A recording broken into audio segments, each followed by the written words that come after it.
In the widening of Israel-Iran conflict, US Embassy in Jerusalem has shut down now. In fact, US Ambassador to Israel has confirmed the closure of US Embassy. Shelter and peace still in effect. Remember that US Embassy in Israel had restricted staff travel in the midst of tensions with Iran. Employees were barred from traveling outside Tel Aviv and some other cities. That's what the embassy had put out then. But now what we understand is that the US Embassy in Jerusalem has been shut, and this is in the midst of escalating conflict between Israel and Iran.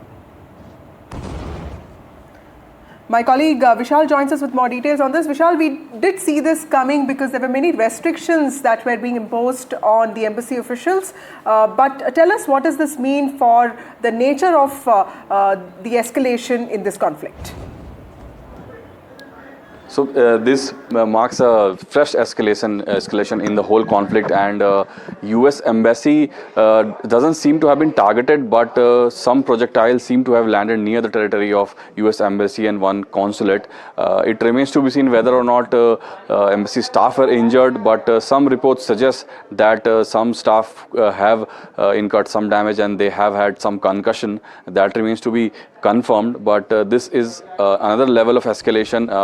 US President Donald Trump had already warned Iran that if any of US personnel or military personnel or embassy staff are injured, it will mark another chapter in this whole saga, and US could get directly involved in the conflict.